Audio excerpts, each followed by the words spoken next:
présidentielle. Mai 95, suite, Dominique Voynet est la candidate désignée des Verts, Agnès Molinier. La relève est assurée chez les Verts. Après les déchirements de l'été, le mouvement aura une candidate à l'élection présidentielle, Dominique Voynet. Au-delà de l'écologie, elle milite aussi sur le terrain social, comme ici, lors de la journée internationale contre la misère. Et même si elle ne veut pas être classée à gauche, elle avoue ne pas faire confiance à un candidat de droite au second tour de la présidentielle.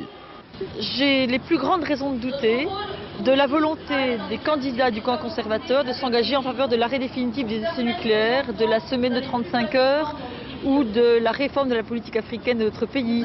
Alors ne faisons pas de politique fiction, attendons de voir sur quel thème ils s'engagent et laissons-nous le temps de mener campagne. N'est-ce pas, Brice? Oui, da. Il est bien loin ce temps des amours, celui des accords entre écologistes. Brice Lalonde sera lui aussi candidat à la présidentielle. Et Antoine Wechter, qui a quitté les Verts cet été, hésite. L'élu alsacien n'exclut pas d'entrer dans la course au nom des écologistes indépendants. Les écologistes ne peuvent se reconnaître ni dans la candidature qui est proposée par les Verts, ni dans celle de M. Lalonde.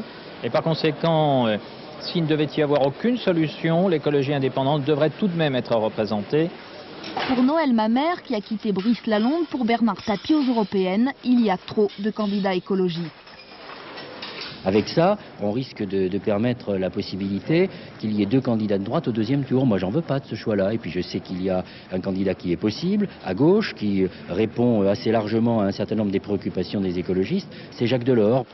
Voter socialiste, rester indépendant, le message des Verts reste brouillé. Dans ce contexte, difficile de penser que la présidentielle va leur permettre un nouveau départ.